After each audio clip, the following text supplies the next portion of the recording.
안녕하십니까. 이번 발표 맡게 된 이도윤입니다. 제가 발표할 부분은 구덴맨 길스 교재 페이지 1173쪽부터 1175쪽입니다. 처음 부분을 보면 먼저 메틸레니민과 메틸멜라민계 약물에 대해서 나옵니다. 알트레타민과 티오테파가 그거에 속해 있는데요. 먼저 알트레타민에 대해서 먼저 설명을 드리겠습니다. 어, 먼저 알트레타민에 들어가기 전에 이민이란 것을 소개해 드리려고 합니다. 먼저 이민이란 먼저 탄소, 질소, 이중 결합을 포함한 화학적 화합물이라고 생각을 하시면 되는데 오른쪽 아래에 있는 이 그림을 생각하시면 될 것 같습니다. 그거 말고도 약간의 이민의 다른 정의가 있었는데 암모니아의 수소 원자 두 개가 두 가의 탄화수소기로 치환된 화합물의 총칭. 이 말이 결국에는 HCN이거든요. 이 말을 보면은 이 HCN을 이민이라고 정의를 한 그 학문마다 조금 달라가지고 둘 다 소개해 드려줬습니다. 뭔가 다른 듯 하면서도 비슷하죠. 어, 알트레타민은 구조적으로 트리에틸멜라민과 굉장히 유사합니다. 오른쪽 아래에 있는 그림을 보시면은 이건 알트레타민인데 트리 TEM은 여기 12시, 4시, 8시 방향에 질소 원자가 탄소 원자가 두 개씩 붙어 있는 구조를 보입니다. 알트레타민은 DNA와 단백질의 알킬기 반응을 일으키는 기능이 있습니다. 알트레타민은 암이 재발한 난소암 환자의 일시적인 처방으로 많이 쓰입니다. 알트레타민의 흡수는 먼저 우선 GI 트랙을 통해서 이루어지고 간에서 아주 빠르게 탈메틸화가 이루어집니다. 알트레타민의 대사 산물로 펜타 메틸멜라민, 테트라 메틸멜라민이 존재합니다. 또한 알트레타민의 반감기는 4시간에서 10시간이라고 합니다. 알트레타민의 부작용으로 먼저 커먼한 부작용과 희귀한 부작용을 나눠서 정리해 보았는데요. 먼저 커먼한 부작용에 대해서 설명드리겠습니다. 가장 대표적으로 뉴로톡시티가 있는데 말초신경이나 중추신경이 모두 발병이 가능하고 아탁시아, 운동실조, 디프레션, 컨퓨전, 졸림, 환각 등 여러 어지러움이 동반될 수 있다고 합니다. 또한 대표적인 부작용으로 마이엘로 서프레션, 골수 억제가 발병할 수 있습니다. 또한 그 복용을 부족하게 할 시 혈액량이 줄어드는 증상을 보이고 백혈구의 숫자가 미리미리당 2,000개 이하, 혈소파는 75,000개 이하를 보입니다. 또한 메스꺼움이나 소화장애 그리고 신장 기능 이상의 부작용이 있을 수 있습니다. 드문 부작용으로는 발진, 탈모, 그리고 헤파틱 턱시티, 그리고 마워 억제제인 항우울제와 같이 복용을 하면은 기립성 저혈압을 일으킬 수 있다고 합니다. 그 다음 티오테파에 대해서 말씀드리겠습니다. 티오테파는 세 개의 에틸레니민 구조로 이루어져 있고 친티오포스포릴 염기의 결합에 의해서 안정이 됩니다. 티오테파는 화학적인 식이요법의 치료법으로 사용되기도 합니다. 티오테파의 대사작용으로는 CYP라는 수산화 효소가 티오테파를 탈황화된 1차적인 산물로 테파로 바꿉니다. 테파는 수시간 이내에 두드러진 형태를 보이고 티오테파의 반감기는 1시간에서 2시간인 반면에 테파의 반감기는 3시간 이상의 반감기를 가집니다. 그리고 복용 시 오줌에 나타난 티오테파나 테파의 비율은 10% 이내라고 합니다. 티오테파의 부작용으로는 알트레타민과 마찬가지로 마이엘로 서프레션이 있습니다. 여기서 류코페닉 나디르, 플레이트렛 나디르 이런 게 나디르란 말이 있는데 나디르란 가장 최악의 순간이라는 뜻인데 마이엘로 서프레션이 발병하면은 백혈구나 혈소판이 줄어들게 되니까 가장 세포가 줄어드는 시기라고 이해하면 될 것 같습니다. 백혈구는 2주, 혈소판은 3주라는 시기를 가지고 있습니다. 그리고 드문 부작용으로는 점막염이나 과복용 시에는 발작과 같은 신경 독성 증상이 일어날 수 있다고 합니다. 다음은 알킬술폰산계 약물 붓술판에 대해서 설명드리겠습니다. 붓술판은 만성 골수 백혈병 CML 치료에 많이 쓰이는데 이마타니비 메실레이트라는 약물 사용 이전에 사용이 된다고 합니다. 붓술판은 복용 시 구강을 지나가면 잘 흡수가 됩니다. 붓술판은 GSTA1A라는 효소에 의해 GSH로 컨주게이션 반응이 일어나고 붓술판의 대사 산물로 메탄술폰산이 있고 그리고 청소율은 환자마다 다르게 나타난다고 합니다. 헤파틱 VOD라는 질병이 혈중 농도 곡선 하면적이 1500 이상일 경우에 아주 낮은 청소율을 보인다고 합니다. 붓술판은 대표적으로 CML 치료에 쓰이는데 백혈구의 수가 미리미리당 10,000개 이하일 때 나타납니다. 이 질병의 경우 10일에서 15일까지는 백혈구의 감소가 나타나지 않습니다. 오히려 증가하는 경우가 많다고 합니다. 그리고 10에서 20주 이내에 백혈구의 수가 보통 유지가 되고 백혈구의 수가 15,000개까지 감소할 때까지 붓술판을 복용한다고 합니다. 그 이후에는 이마타니빈 메실레이트를 복용을 하고요.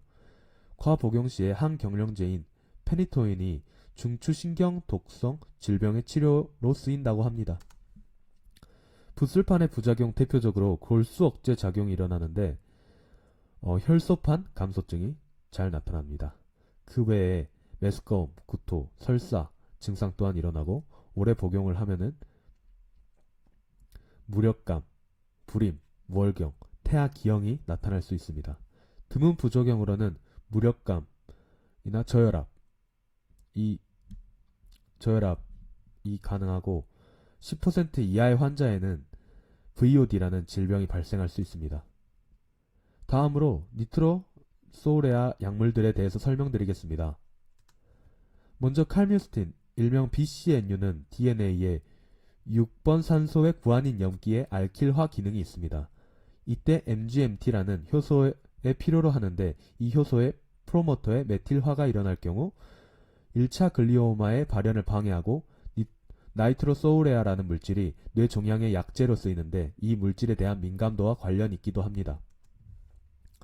칼뮤스틴은 수분이 있는 용액이나 체액에서는 아주 불안정적이며 IV 투입 이후에는 혈장에 존재하지 않습니다. 알킬화 산물은 뇌척수에게 아주 빠르게 도착하고 뇌척수액의 밀집도는 복용한 약의 30에서 80%, 복용한 15에서 30%로 도달하게 됩니다.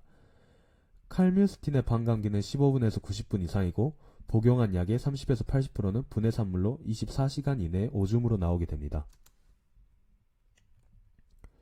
칼뮤스틴은 앞에서 언급했듯이 글리오마에 사용이 되는데 뇌혈액 장벽 BBB를 넘을 수 있어서 6주에 한 번씩 정맥으로 한 2시간 주입을 합니다. 칼뮤스틴은 재발하는 글라이오블라스토마 멀티폼에 대해서 수술 후 애드저트 테라피로 칼뮤스틴 와퍼를 사용합니다. 칼뮤스틴 와퍼란 효과적으로 암에 도달하기 위해서 뇌암에다가 수술을 할 경우 암 부위에 직접 칼뮤스틴을 사용하는 것입니다. 다음으로 스트랩토족신입니다. 스트랩토족신은 메탈 니트로수에라 부분의 반 부분이 글루코스의 두 번째 탄소에 붙고 췌장의 랑게르한스 세포와 높은 친화성을 가진다는 특징이 있습니다. 이 스트랩토족신은 실험적으로 동물들에게 당뇨병을 유발하기도 하였습니다.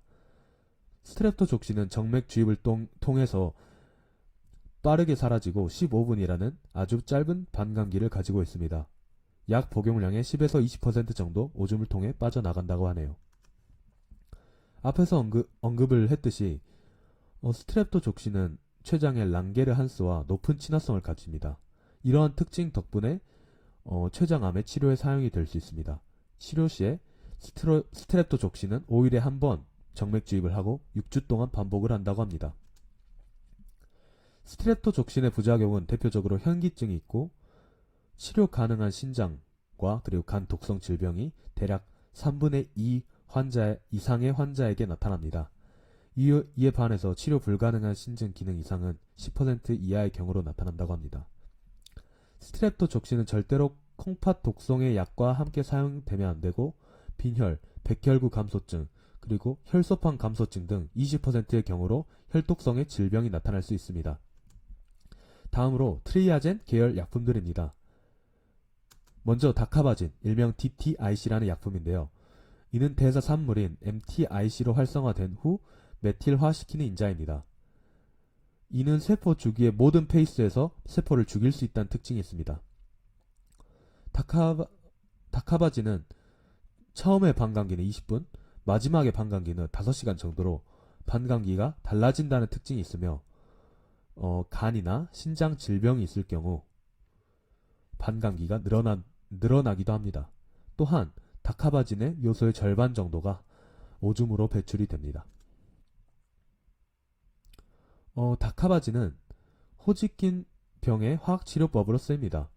호지킨 병은 림프에 암이 발생해서 비정상적으로 증식이 된 림프종 질병인데 다카바진은 호지킨 병의 초기 임상적 대처이고 다른 약품들과 같이 사용이 됩니다.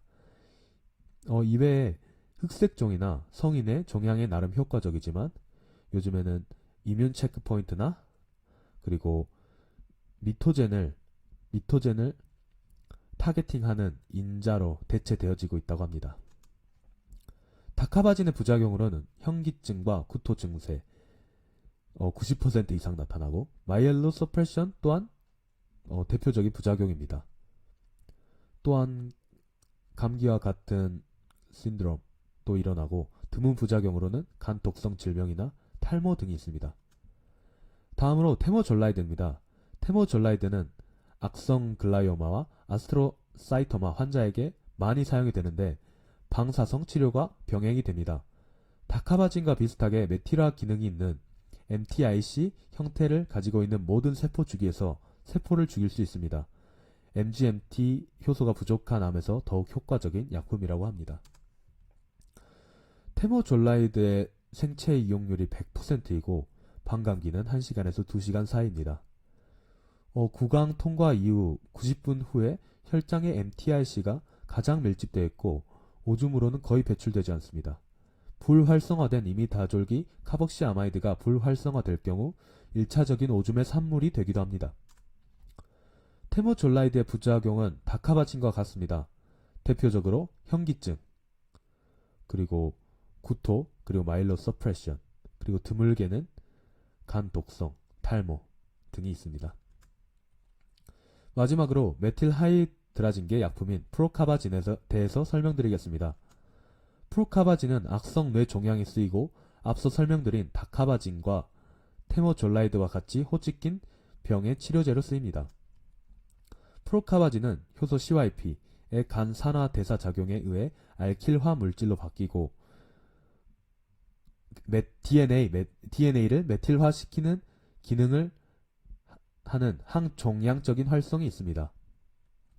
활성화된 프로카바진은 염색 분체 절단, 전좌 등 염색체 손상을 일으킵니다. 프로카바진은 혼자서 사용될 때 저항성이 높아지고 저항성이 높아지는 이유는 구안인의 메틸화를 회복시키는 효소 MGMT의 발현이 증가되기 때문입니다. 프로카바진의 흡수와 제거는 약물 동태 연구에서 확실히 밝혀지지 않았습니다. 프로카바진은 효소 CYP에 의해 아조, 메틸아조씨, 벤질아조씨의 형태로 대사가 됩니다. 이 형태들은 암세포 안에서 알킬화 기능을 가지게 됩니다. 그런데 뇌종양에서 간의 CYP를 유발하는 항경련제와 동시에 사용할 경우 프로카바진의 형태를 바꿀 수 없다고 합니다. 프로카바진은 앞에서 말씀드렸다시피 호지킨 병과 글라이오마에 사용이 됩니다. 프로카바진은 호지킨 질병의 다른 약품들과 MOPP 복합요법을 통해 쓰이고 글라이오마를 치료할 때 PBC, 프로카바진, 빈크리스틴, CCNU, 일명 로무스틴이라는 약들과 같이 쓰입니다. 프로카바진의 부작용은 대표적으로 류코페니아와 트롬보사이토페니아가 있습니다. 그리고 구토나 현기증과 같은 GI 증상들이 대부분의 환자에게 나타납니다.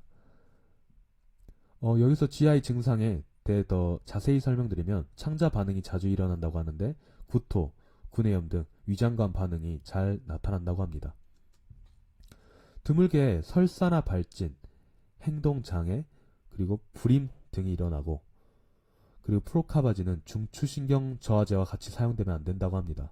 왜냐하면 프로카바진이 진정제 역할이 있기 때문입니다. 마오 억제제와 알코올 또한 같이 복용을 하면 안 됩니다.